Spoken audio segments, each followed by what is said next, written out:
Official statement मतलब हमारा क्या, उनके ऊपर कार्रवाई करनी चाहिए। जिसने जो दोषी है वो जेल के अंदर है फिलहाल, तो कार्रवाई उसके ऊपर पुलिस कर रही है। अब कार्रवाई करने के बाद और क्या स्टेटमेंट आना चाहिए, मैं ये सोच रहा हूँ कि और क्या स्टेटमेंट देना चाहिए। स्वाभाविक है, सरकार हमारी है, गृह खाता फडणवीस साहब के पास है, फिर भी जो दोषी है तो दोषी है, उसको पुलिस ने उन पर कार्रवाई की, उन्हें अरेस्ट किया। अब विषय कोर्ट के अंदर है, आगे का निर्णय कोर्ट को लेना है। हमारी सकारात्मक भूमिका थी, इसीलिए हुआ है ना। तो मुझे आप बताइए ना, क्या एक महिला को ये पूछ के सब किया था क्या उसने, और क्या उनका समर्थन? जय महाराष्ट्र। आमच्या मीरा भाईंदर शहरामध्ये काही दिवसांपासून एक विषय गाजतो, तो म्हणजे एका अल्पवयीन मुलीवरती भाजपच्या नगरसेविकेच्या भावाने केलेला अत्याचार। आता हा विषय आला मनसेकडे। आमच्या उपशहर अध्यक्ष एक महिला आहेत दृष्टी घाग, त्यांनी हा विषय समोर आणला। आता ही जी मुलगी होती ही पालिकेच्या शाळेत शिकत होती आणि पालिकेच्या शाळेत शिकत असताना इयत्ता 5वी मध्ये असताना शौचालयामध्ये या नगरसेविकेच्या भावाने त्या मुलीवरती अत्याचार केला, तिचे व्हिडिओज बनवले। ते व्हिडिओज बनवून सातत्याने वारंवार त्या मुलीला घाबरवून त्या मुलीवरती अत्याचार केले। कालांतराने हे व्हिडिओ त्याने आपल्या भावाला दाखवले आणि त्या भावाने सुद्धा त्या मुलीवरती अत्याचार केले, त्या मुलीला मारहाण केली, त्या मुलीला सिगारेटचे चटके दिले। असा सगळा प्रकार जेव्हा घडत होता त्यावेळेला या मुलीने याची माहिती या ज्या नगरसेविका आहेत भाजपच्या अनिता पाटील, ज्या आता महिला आणि बाल कल्याण समितीवरती सभापती म्हणून त्यांना तिथे बसवलेलं आहे, त्या नगरसेविका मॅडमला त्या मुलीने ही सगळी माहिती सांगितली। आणि सगळी माहिती सांगितल्याच्या नंतर सुद्धा या नगरसेविका मॅडमने यावरती आपल्या दोन्ही भावांवरती कुठल्याही प्रकारची ऍक्शन घेतली नाही। आणि हे सगळं घडत असताना इलेक्शन झाले, पुन्हा मॅडम नगरसेविका जिंकून आल्या आणि आता त्या महिला बाल कल्याण समितीवरती आहेत। आणि आता हा विषय जेव्हा उघडकीस आला, त्या दोघांवरती जेव्हा मनसेने हा विषय उचलला त्यावेळेला त्या दोघा भावांवरती पॉक्सो अंतर्गत गुन्हा दाखल झाला, हा सगळा विषय झाला। पण कधी झाला गुन्हा दाखल? जेव्हा महाराष्ट्र नवनिर्माण सेनेने हा विषय घेतला आणि त्यानंतर इतर राजकीय पक्ष याच्यामध्ये इन्व्हॉल्व झाले आणि हा गुन्हा दाखल झाला। बरं, याच्यामध्ये भाजपचं काही योगदान आहे का? हा विषय उचलण्यामध्ये, त्या मुलीला न्याय मिळवून देण्यामध्ये काही योगदान आहे भाजपचं? नाही। आता भाजपच्या विषयी हास्यास्पद गोष्ट ही आहे की जेव्हा शिंदे गट आणि भाजप यांचे जेव्हा आपापसातले जे शाब्दिक वाद चालू होते ना, त्यावेळेला त्यांचे आमदार, इकडचे लाडके आमदार नरेंद्र मेहता यांच्या टॉवेल विषयी जेव्हा एकाने व्हिडिओ टाकला शिंदे गटाच्या, त्यावेळेला आपल्या आमदाराचा एक टॉवेल सांभाळण्यासाठी त्यांच्या पक्षातल्या जेवढ्या महिला नगरसेविका आहेत त्या सगळ्या महिला नगरसेविका नवघर पोलीस स्टेशन मध्ये गुन्हा दाखल करण्यासाठी गेल्या आणि त्यांचे सगळे नगरसेवक, सगळे पदाधिकारी, सगळे कार्यकर्ते फक्त आपल्या आमदाराच्या टॉवेलसाठी गेल्या। पण या जेवढ्या नगरसेविका होत्या, आज इतकी वर्ष त्या अल्पवयीन मुलीवरती हे अत्याचार केले गेले, स्वतः अनिता पाटील सकट जेवढ्या महिला नगरसेविका आहेत त्यातला एका तरी महिला नगरसेविकेने हा मुद्दा उचलला का? या विषयामध्ये पुढे आल्या का? विषय हाय। कारण तुम्ही जेव्हा हा विषय जेव्हा येतो, तुम्ही सत्तेमध्ये आहेत ना आता, आणि याच्या आधी सुद्धा 2022 पर्यंत भाजपा सत्तेमध्ये होते आणि हा विषय त्याच्या आधीपासूनच आहे। आणि इतक्या वर्षात त्या मुलीला कधीही भाजपकडनं न्याय मिळाला नाही। आता न्याय कसा मिळेल जेव्हा तुमच्या आमदारावरतीच काही गुन्हे नोंद आहेत, तुमच्या काही नगरसेवकांचं जर तुम्ही आरटीआय काढून जर तुम्ही माहिती मागाल की गुगलवरती आहे। भाजपचे जे नगरसेवक आता सध्या सुद्धा जे निवडून आलेले आहेत ना, किती नगरसेवक असे ज्यांच्यावरती बलात्काराचा गुन्हा नोंद आहे। आणि आता सध्या इलेक्शन झाल्याच्या नंतर आमच्या 12 नंबर प्रभागाचे लक्ष्मण जंगम यांच्यावरती सुद्धा एक बलात्काराचा गुन्हा नोंद झालेला आहे। म्हणजे भारतीय जनता पार्टीचं नाव बदलून बलात्कारी जनता पार्टी हे जर असेल तर हे अयोग्य आहे की योग्य हे लोकांनी ठरवायचं। बरं, या मुलीच्या विषयावरती आपण येऊ।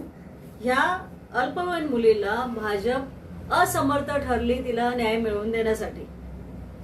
याच्यामध्ये भाजपचं अजिबात योगदान नाही। जेव्हा मनसेने हा मुद्दा पुढे आणला त्या दोघांवरती पॉक्सो अंतर्गत गुन्हा दाखल झाला. याच्यामध्ये अनिता पाटील मॅडमने कधीही याच्या आधी ज्या वेळेला बरं अनिता पाटीलचं एक फोन रेकॉर्डिंग सुद्धा व्हायरल झालेलं आहे. कधी याविषयी त्या मुलीला न्याय मिळवून दिला नाही. उलट त्या मुलीला गप्प करण्यात आलं. आणि आता याच्यावरती एकाही भाजपच्या कार्यकर्त्याचं, एकाही वरिष्ठ पदाधिकाऱ्याचं, एकाही नगरसेवकाचं नाव, कुठल्या आमदाराचं याच्यावरती एकही स्टेटमेंट आलेलं नाही. आणि यावरती जेव्हा त्यांच्या आमदारांना एका मीरा भाईंदरच्या लोकल न्यूज चॅनलने एक प्रश्न विचारला याविषयी, तर त्या आमदाराचं हास्यास्पद मत हे आहे की त्या नगरसेविकेला थोडीच विचारून त्यांच्या भावांनी हा गुन्हा केलेला आहे, तर त्यांना कायद्याने शिक्षा मिळते. आमची सत्ता असून सुद्धा त्या भावांना आम्ही आतमध्ये टाकलेलं आहे. अरे तुमचं योगदान काय याच्यामध्ये? तुम्ही केलंय काय? मुळात म्हणजे तुम्हाला त्या नगरसेविकेवरती सुद्धा ऍक्शन घ्यायला पाहिजे होती की तुम्हाला माहिती असताना पण तुम्ही तुमच्या भावांना का पाठीशी घातलं. म्हणजे आमच्याकडे असं आहे ना की नगरसेवक, आमदार, खासदार हे सगळे बलात्कारी आहेत. भाजप पक्षामध्ये जास्तीत जास्त रेकॉर्ड ब्रेक झालेलं आहे. आणि अशाच लोकांना पुन्हा पुन्हा लोक निवडून देतात की ते भ्रष्टाचार करून निवडून येतात, हा पुढचा संशोधनाचा विषय. पण हे आमदाराला खरं तर लाज वाटली पाहिजे हे स्टेटमेंट देताना की आम्ही केलेलं आहे, त्यासाठी नगरसेविकेचा काय दोष. अरे तुम्ही कुठलं डिपार्टमेंटमध्ये त्यांना सभापती म्हणून बसवलेलं आहे? महिला बाल कल्याण समिती. उद्या यासारख्या आणखीन लहान मुलींवरती किंवा लहान मुलांवरती किंवा महिलांवरती असं तुमच्या अत्याचारी कार्यकर्त्यांकडनं किंवा तुमच्या नगरसेवक कार्यकर्त्यांच्या घरातल्या व्यक्तींनी जर असं महिलांवरती आणि बालकांवरती जर अत्याचार केला, तर ही तुमची महिला बाल कल्याण समितीची सभापती जी आहे ना, ही त्यांना पाठीशी घालणार.